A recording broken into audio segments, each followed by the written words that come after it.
चाहे जीवन में कुछ भी हो जाए, चाहे बाहर का मौसम कितना भी बुरा हो जाए, मैं अपने अंदर के मौसम को बदलने नहीं दूंगा। वो तो सदा आनंदित रहेगा, वो तो सदा ही मुस्कुराता ही रहेगा।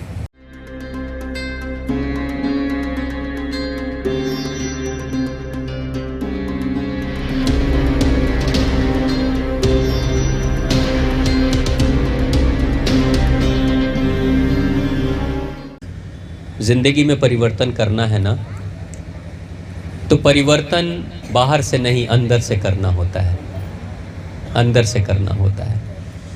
बाहर की परिस्थितियां आपके वश में नहीं है, लेकिन आपकी अंदर की परिस्थिति आपके वश में है। आप कैसे सोचोगे, कैसे व्यवहार करोगे, कैसे रहोगे, जीवन में कोई घटना घट जाए तो आपका व्यवहार कैसा होना चाहिए, ये सारी चीजें निर्भर करती हैं आपके अंदर से। एक बार की बात है, जब जरासंध मथुरा पर हमला करने के लिए अपने सैनिकों को भेज रहा था, तो जरासंध के सैनिक पूछते हैं, सेनापति पूछते हैं जरासंध से, राजा से, कि हे राजन, जिस मथुरा पर हम लोग हमला करने जा रहे हैं, जिस कृष्ण से युद्ध करने जा रहे हैं, वो कृष्ण दिखता कैसा है? भाई आज का जमाना तो है नहीं कि व्हाट्सएप पे फोटो भेज देंगे, देखो कृष्ण ऐसा है, वीडियो भेज देंगे, देखो कृष्ण ऐसा है। फोटो भी नहीं, पहले कोई फोटो भी नहीं थी कि भाई इनका पोस्टर ऐसा है, कृष्ण देखने में ऐसे होंगे। तो सैनिकों ने और सेनापतियों ने पूछा कि हे राजन, वो कृष्ण होगा तो होगा कैसे? क्योंकि हमेशा जब भी युद्ध करने कोई सेना आती है तो वो चाहती है कि पहले राजा को मार डालो और पूरे राज्य पर कब्जा कर लो।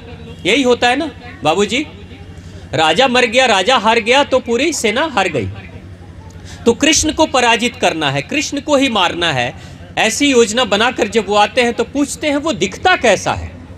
आखिर हम जानेंगे कैसे ये कृष्ण है? पता चले हम किसी और को मार दें, किसी और को कब्जे में ले ले, किसी और को पराजित कर दें, पहले कृष्ण कैसा होगा? तो पता है उस जरासंध ने क्या कहा था? जरासंध कहता है अपने सेनापति से कि जब मथुरा में प्रवेश करना और जब लड़ाई करने के लिए मथुरा की कृष्ण की सेना जब आएगी और जब तुम्हें लगेगा कि कृष्ण को पहचानना मुश्किल है, तो बस एक निशानी याद रखना, भयंकर विकराल युद्ध में भी जब लोग मर रहे हैं, जब लोगों की जान जा रही होगी, जब रक्तपात हो रहा होगा, उस भयंकर युद्ध में भी अगर किसी चेहरे पे मुस्कुराहट होगी, कोई मुस्कुरा रहा होगा, कोई हंस रहा होगा, तो वही कृष्ण होगा, वही कृष्ण होगा।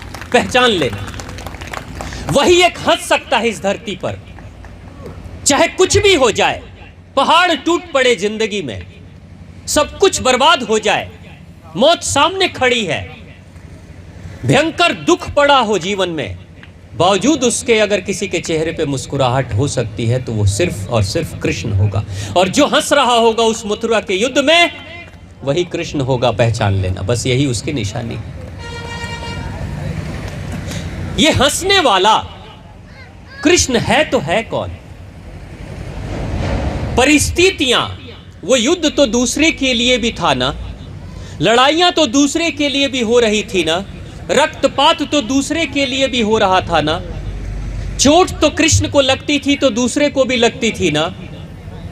लेकिन दूसरे लोग जीवन के तकलीफ से टूटकर, दुखी होकर विलाप करते हैं, रोते हैं, संताप करते हैं, लेकिन कृष्ण वो है जो संताप पर भी मुस्कुरा सकता है। ये क्षमता है उसके अंदर। यानी कृष्ण क्या कह रहे हैं? चाहे जीवन में कुछ भी हो जाए, चाहे बाहर का मौसम कितना भी बुरा हो जाए, मैं अपने अंदर के मौसम को बदलने नहीं दूंगा। वो तो सदा आनंदित रहेगा, वो तो सदा ही मुस्कुराता ही रहेगा। ऐसे बाके बिहारी कृष्ण के वंशज अगर हम सभी हैं, हम अगर उसकी पूजा करते हैं, तो हमें वो भी सीखने की जरूरत है कि कितनी भयंकर त्रासदी से कृष्ण गुजरे थे। मैं दावे के साथ कह सकता हूं, आप जितनी माताएं बहनें बैठी हैं ना, जितने बाबूजी नौजवान बैठे हैं, किसी की भी उतनी बुरी किस्मत नहीं होगी जितनी बुरी किस्मत श्री कृष्ण की थी, किसी की भी नहीं होगी।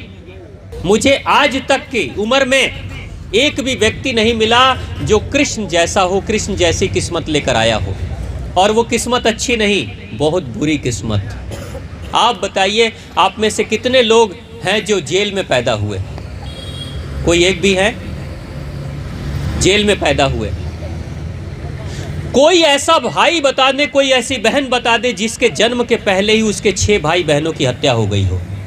उसके कारण